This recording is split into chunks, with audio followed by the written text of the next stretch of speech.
नमस्कार साथियों, स्वागत है आप सभी का आपके अपने YouTube channel pound to education में। मैं आप सभी का स्वागत करता हूं आज की इस नए वीडियो में। दोस्तों, आज का ये वीडियो जेएसएससी लैब असिस्टेंट के सभी विद्यार्थियों के लिए बहुत ही ज़्यादा महत्वपूर्ण होने वाला है। इसीलिए आज की इस वीडियो को शुरू से अंत तक अवश्य ही देखने का प्रयास कीजिएगा। अगर आप चैनल पर नए हैं, अभी तक चैनल को सब्सक्राइब नहीं किए हैं तो इसे ज़रूर सब्सक्राइब कर दें। अगर आपने इस वीडियो को अभी तक लाइक नहीं किया है तो इसे ज़रूर लाइक कर दें। सामने के बेल के आइकन को भी प्रेस करके आप रख सकते हैं। दोस्तों, जेएसएससी लैब असिस्टेंट का डॉक्यूमेंट वेरिफिकेशन हो रहा है। 2 तारीख तक मेरे ख्याल से लास्ट डेट है, 3 तारीख तक मेरे ख्याल से लास्ट डेट है, क्योंकि 2 तारीख तक लास्ट डेट है। उसके बाद जिनका 2 तारीख तक नहीं होता है कुछ प्रॉब्लम से, तो 3 तारीख को वे आकर के डॉक्यूमेंट वेरिफिकेशन करवा सकते हैं। जैसे ही डॉक्यूमेंट वेरीफाई हो जाता है, उसके 15 दिनों के अंदर फाइनल मेरिट लिस्ट जो है वो जारी कर दिया जाएगा। यहाँ पे जो छात्र ये ख्वाब देख रहे हैं कि सेकंड मेरिट लिस्ट जारी किया जाएगा, तो वो ख्वाब देखते रहें, क्योंकि किसी भी प्रकार से कोई भी सेकंड मेरिट लिस्ट यहाँ पे जारी नहीं किया जाएगा।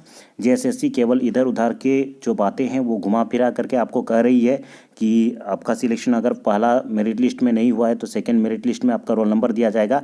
तो ऐसा कुछ भी होने वाला नहीं है। अभी जितने भी स्टूडेंट का डॉक्यूमेंट वेरिफिकेशन हो रहा है उसी के आधार पर फाइनल मेरिट लिस्ट बनेगा और उन्हीं स्टूडेंट का दोस्तों यहाँ पे जो अपॉइंटमेंट लेटर है वो दिया जाएगा। ठीक है, इसी प्रकार साइंटिफिक असिस्टेंट का जो एग्ज़ाम हुआ था उसमें भी हुआ था। जो लिस्ट जारी किया गया था उनका डॉक्यूमेंट वेरिफिकेशन हुआ और उन्हीं का सिलेक्शन हुआ। ठीक है, इसीलिए आप देखिएगा जो लिस्ट जारी किया गया है 690 पोस्ट था, लेकिन वहाँ पे 802 स्टूडेंट को उनका रोल नंबर दिया गया है, ताकि किन्हीं के डॉक्यूमेंट्स में अगर कुछ त्रुटि मिलता है या फिर रिजेक्ट होता है तो अन्य स्टूडेंट को वहाँ पे लिया जाए। और ये जो बायो वाले स्टूडेंट के लिए नेगेटिविटी फैलाया जा रहा है, ऐसा कुछ नहीं है। कुछ लोग कह रहे हैं कि जो विनोबा भावे यूनिवर्सिटी है या फिर अदर रांची यूनिवर्सिटी के अदर यूनिवर्सिटीज़ है उसमें आपका सब्सिडरी में केमिस्ट्री होना ज़रूरी है। ऐसा कुछ नहीं है। वहाँ पे जो अधिकारी डॉक्यूमेंट वेरिफिकेशन कर रहे हैं उनको थोड़ा सा अच्छे से अपना मार्कशीट को समझा दीजिएगा, क्योंकि जो ग्रेजुएशन का मार्कशीट होता है किसी में समझ में नहीं आता है ठीक से सब्सिडरी, क्योंकि वहाँ पे अच्छी तरीके से देखा जा रहा है, तो उस चीज़ को थोड़ा सा समझा दीजिएगा। देखिए, बायो में अगर आपका बॉटनी ऑनर्स है, साथ में जूलॉजी सबसी में है, तो किसी भी प्रकार का केमिस्ट्री या फिर फिजिक्स का होना या फिर ना होना आपको कुछ उसमें दिक्कत नहीं होगा। बायो में देखिए जूलॉजी और बॉटनी आपका होना चाहिए। ठीक है, तो आपका कुछ भी प्रॉब्लम नहीं होगा। केमिस्ट्री वहाँ पे हो चाहे ना हो कुछ भी फर्क नहीं पड़ता है। ठीक है, क्योंकि ये चीज़ एडवर्टीजमेंट में लिखा हुआ था कि बायो वाले जो स्टूडेंट है जूलॉजी ऑनर्स है सबसी में, अगर उनका बॉटनी है तो उनका डॉक्यूमेंट वेरिफिकेशन में कुछ भी प्रॉब्लम नहीं होगा। लेकिन कुछ यूनिवर्सिटी का जो आपका मार्कशीट रहता है उसमें ठीक से समझ में नहीं आता है, तो उसको जो वहाँ पे डॉक्यूमेंट वेरीफाई कर रहे हैं उनको थोड़ा ठीक से समझाना होगा। ठीक है, और वहाँ पे देखिए फर्स्ट ईयर और सेकेंड ईयर दोनों ईयर का 50-50% देखा जा रहा है, इसको भी आप ध्यान रखिएगा। ठीक है, एवरेज में नहीं दिखा जा रहा है, बल्कि 2 ईयर में आपका 50-50% अलग अलग होना जरूरी है। यहाँ पे दोस्तों जो सेलेक्टेड कैंडिडेट है वो यूपी और बिहार के कैंडिडेट ज़्यादातर यहाँ पे देखे जा रहे हैं। ठीक है, किस प्रकार 60-40 लगा है कि क्या लगा है, किस प्रकार सिलेक्शन हुआ है, कितने कटअप वालों का हुआ है, वो तो कुछ पता नहीं चल रहा है। क्या खेला हुआ वो भी नहीं पता चल रहा है। सभी चीज़ों के ऊपर डिटेल में बात करेंगे। सबसे पहले जो सिलेक्टेड कैंडिडेट है उनके ऊपर बात कर लेते हैं। क्या क्या डॉक्यूमेंट्स ले जाना है ये तो आप सभी जान गए होंगे। ठीक है, जिनका सिलेक्शन हो गया अच्छी तरीके से जानते हैं। सबसे ज़्यादा प्रॉब्लम हो रहा है स्नातक के कुछ ऐसे स्टूडेंट हैं जिनका डिग्री सर्टिफिकेट अभी तक आया नहीं है, जिसे बोर्ड सर्टिफिकेट कहते हैं। क्योंकि अलग अलग यूनिवर्सिटी में अलग अलग टाइम रहता है, कहीं कहीं 1 साल में आ जाता है, कहीं कहीं 3 साल में आ जाता है। जो हाल फिलहाल में ग्रेजुएशन किए हैं उनका अभी नहीं आया होगा, तो प्रोविजनल आप दिखा दीजिएगा। साथ में आपको एक एप्लीकेशन देना है। ठीक है, और डिपार्टमेंट से आपको उस एप्लीकेशन को साइन करवा लेना है। ठीक है, तभी वहाँ पे वो चीज़ मानेगा। ठीक है, तो डिग्री सर्टिफिकेट नहीं होगा तो भी कुछ दिक्कत नहीं है, प्रोविजनल लेके जाइएगा, आपका वेरिफिकेशन वहाँ पे हो जाएगा। ठीक है, तो ये कुछ स्टूडेंट का डाउट था, वो चीज़ मैंने बता दिया। उसके बाद क्या चीज़ लगेगा वो चीज़ तो आप जानते होंगे, वो बताने का ज़रूरत नहीं है। ठीक है, वो चीज़ पहले ही मैंने बता दिया है।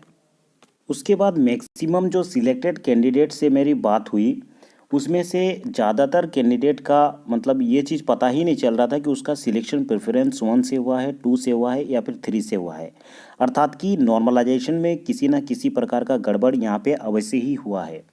तब मैंने जाकर के वहाँ पे जेएसएससी का वेबसाइट में गया, वहाँ पे नॉर्मलाइजेशन का जो फॉर्मूला था उसे निकाला। ठीक है, जो खेला हुआ है वो तो हुआ ही है, चलो जो सीट बाकी था उसमें नॉर्मलाइजेशन का खेला हो चुका है। ठीक है, देखिए नॉर्मलाइजेशन का जो फॉर्मूला है वो यहाँ पे दिया गया है। इस PDF को मैं आपको प्रोवाइड कर दूंगा ग्रुप में, अवश्य ही देख लीजिएगा।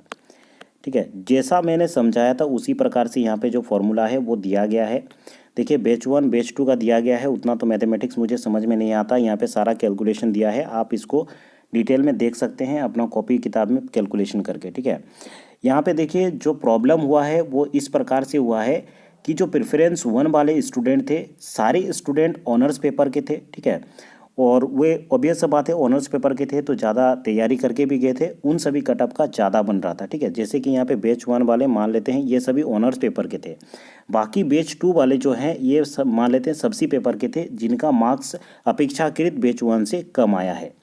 लेकिन हुआ यूँ है कि जैसे सी जो नॉर्मलाइजेशन किया वो सभी शिफ्टों का एक साथ नॉर्मलाइजेशन कर दिया।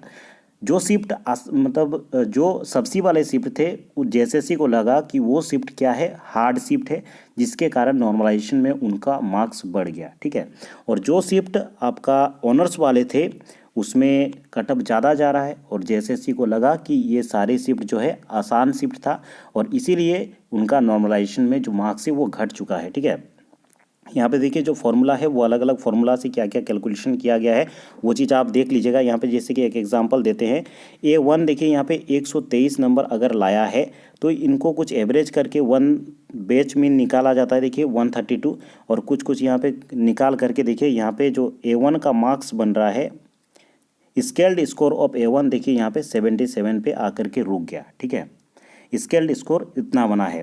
उसी प्रकार A3 इस प्रकार से बना है, और उसी प्रकार से देखिए B1 यहाँ पे जो बैच 2 है उसका निकाला गया है।